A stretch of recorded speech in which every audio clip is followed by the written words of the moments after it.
America ও ইরানের মধ্যকার চলমান যুদ্ধ আজ ৯৬তম দিনে পদার্পণ করেছে। গত ২৪ ঘন্টায় এই সংঘাত এক ভয়াবহ রূপ ধারণ করেছে, যা পুরো মধ্যপ্রাচ্য সহ বিশ্ববাসীকে চরম উদ্বেগের মধ্যে ফেলে দিয়েছে। চোখের বদলে চোখ নীতিতে বিশ্বাসী দুই দেশই এখন সরাসরি একে অপরের সামরিক লক্ষ্যবস্তুতে হামলা চালাচ্ছে। প্রক্সিওয়্যার বা ছায়াযুদ্ধ পেরিয়ে এই সংঘাত এখন পূর্ণাঙ্গ ও সরাসরি রূপ নিয়েছে। আজকের এই এক্সপ্লেনারে আমরা বিশ্লেষণ করব ৯৬তম দিনে ঠিক কি ঘটছে, নতুন হামলার লক্ষ্যবস্তুগুলো কি ছিল এবং এর বৈশ্বিক প্রভাব কতটা মারাত্মক হতে পারে। সাথে থাকবো আমি রিম্পি সানা।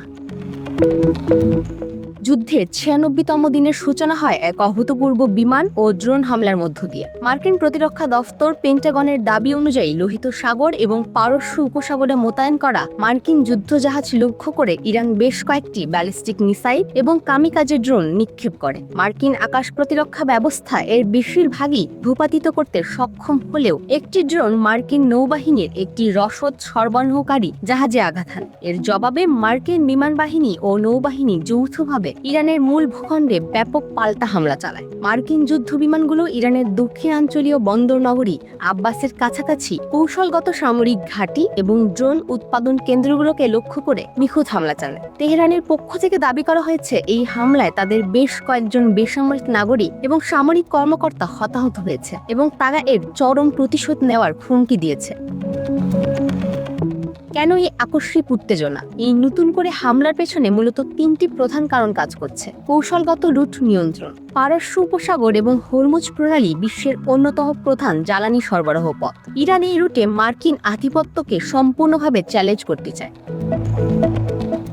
প্রক্সি নেটওয়ার্কের সক্রিয়তা। আঞ্চলিক মিত্র বা প্রক্সি গ্রুপগুলোর উপর মার্কিন হামলার প্রতিশোধ নিতে ইরান এখন সরাসরি মার্কিন ঘাঁটিতে আঘাত করার কৌশল নিয়েছে।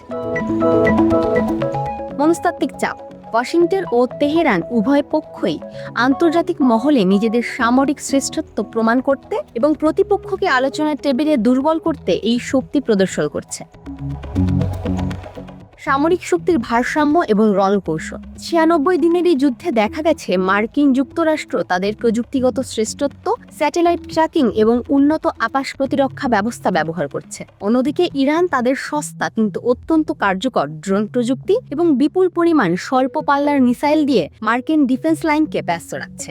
ইরানের এই অপ্রতিসম যুদ্ধ কৌশল আমেরিকার জন্য প্রতিনিয়ত নতুন চ্যালেঞ্জ তৈরি করছে। একটি দামি মিসাইল দিয়ে একটি সস্তা ড্রোন ধ্বংস করা দীর্ঘমেয়াদে আমেরিকার জন্য অর্থনৈতিকভাবে ব্যয়বহুল।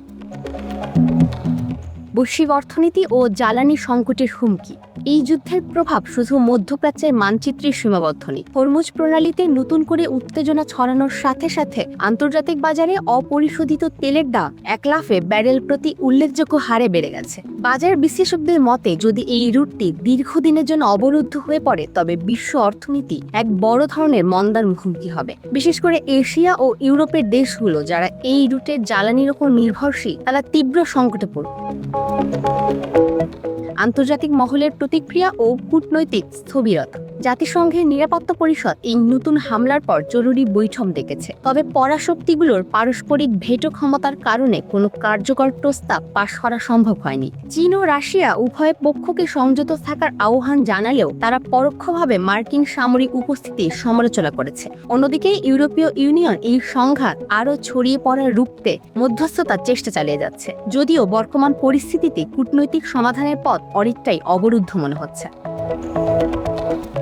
পরিস্থিতি কোন দিকে যাচ্ছে? আমেরিকা ও ইরানের মধ্যকারী যুদ্ধ আজ ৯৬ দিনে এসে এমন এক বিপজ্জনক মোড়ে দাঁড়িয়েছে যেখানে যে কোনো ছোট ভুল হিসাব নিকাশ একটি তৃতীয় বিশ্বযুদ্ধের সূত্রপাত করতে পারে। কেউ পিছু হটতে রাজি না। আমেরিকার লক্ষ্য ইরানের সামরিক সক্ষমতা বুড়িয়ে দেওয়া, আর ইরানের লক্ষ্য যে কোনো মূল্যে মধ্যপ্রাচ্য থেকে মার্কিন সেনা তাড়ানো। আগামী দিনগুলোতে এই সংঘাত থামবে নাকি এটি আরো বড় আঞ্চলিক যুদ্ধে রূপ নেবে তা নির্ভর করছে আগামী কয়েক ঘন্টার সামরিক ও রাজনৈতিক সিদ্ধান্তের উপর।